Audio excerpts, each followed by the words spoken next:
Bonjour les grands. Alors aujourd'hui, nous allons apprendre une nouvelle quantité.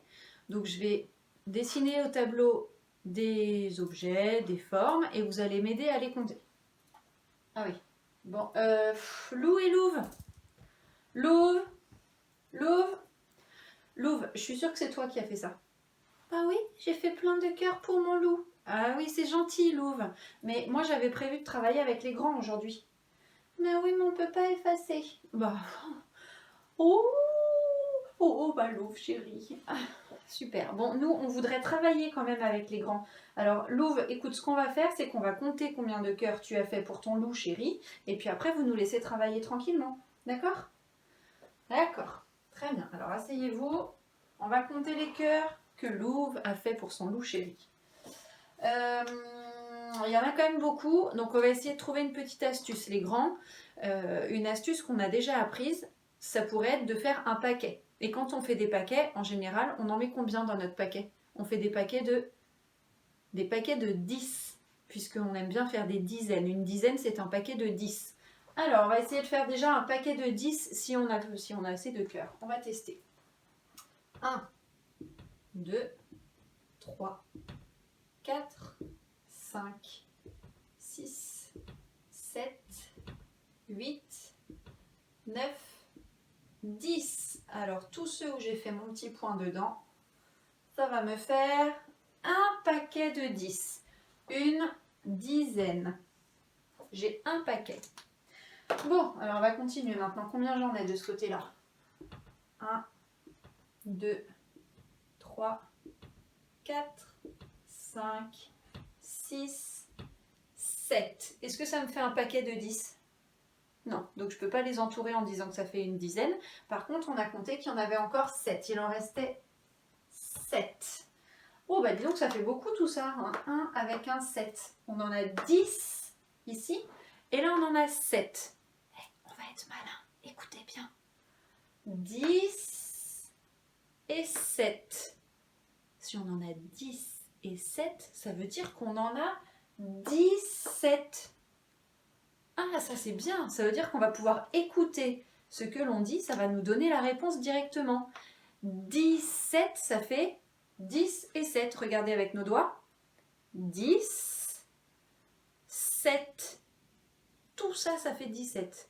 10, 11, 12, 13, 14, 15, 16, 17. Eh oui, 10 et 7. Super, bon bah écoute, merci Lou, finalement ça nous a été bien pratique que tu fasses des cœurs pour ton loup adoré, parce que nous on avait très envie de savoir compter jusqu'à 17. C'est pas mal cette astuce Lou, merci. Alors je vais quand même remontrer au grand comment on écrit 17 correctement. Faudrait que j'efface un petit peu tes cœurs, hein, ma petite Louve. Hein. Tu acceptes maintenant? Bon, c'est gentil, merci. Alors, parce qu'on a un petit peu besoin de travailler nous quand même. Entre les deux lignes. Sur votre travail, il y aura un point ici pour écrire d'abord le 1 et un point en haut pour le début du 7 et même un autre ensuite pour la petite barre du 7. Souvenez-vous, le 1, je monte la montagne jusqu'en haut, je m'arrête et je descends tout droit pour le 1. Ensuite, pour le 7, on va faire un peu sur le côté. Je fais un trait horizontal, je glisse, je descends la montagne. Et le deuxième petit trait doit être horizontal et non pas penché. Ça n'est pas possible. Souvenez-vous, le petit trait doit être horizontal, pas oblique. Très bien. Donc vous allez devoir écrire 17, comme d'habitude, avec votre feutre entre les deux lignes. Tout en bas, il y a plein de panneaux qui indiquent des chemins, avec le nombre de mètres à faire pour aller jusqu'à la maison de Lou et Louve. Il y en a avec différents nombres. Ici, c'est 7, ici 3, et il y a des endroits où il est écrit 17. Alors, vous allez seulement colorier en rouge les panneaux qui indiquent 17. Bien sûr, vous savez que je mets des pièges, donc peut-être que j'ai fait des choses bizarres avec les chiffres. Vous verrez, peut-être j'ai changé de place les chiffres. 17, ça commence par le 1 et ensuite le 7. Bien. Ensuite, vous allez devoir compter le nombre de petites fleurs qu'il y a. Ici, ce sont des jonquilles, et ici, on dirait peut-être aussi des jonquilles, ou alors on pourrait croire que ce sont des petites clochettes de muguet, vu qu'on est au mois de mai. Donc, vous comptez toutes ces petites fleurs, et vous écrivez dans le carré la quantité de fleurs que vous avez trouvées. Ici, vous allez devoir relier les voitures dans l'ordre des chiffres. On va commencer à 10. Ensuite, après 10, on aura 11, puis 12, puis 13, 14, 15, 16 et 17. Petite astuce pour ceux qui ne savent plus très bien écrire ces chiffres. Déjà, 13, on entend 3. Donc dans 13, il y aura sûrement le chiffre 3. Dans 14, on entend le 4. Il y aura sûrement le 4. Et si malgré toutes ces petites aides que je vous donne, vous êtes encore perdu avec les nombres, vous pouvez reprendre la bande numérique avec tous les chiffres que je vous avais donnés, que vos parents doivent avoir sur l'ordinateur.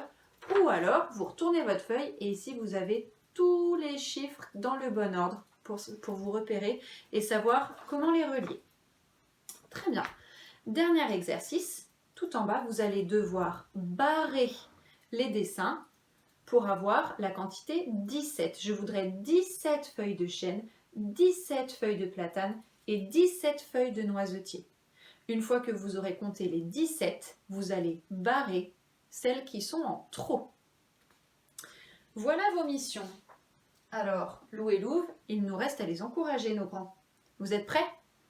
Allez, au travail les grands.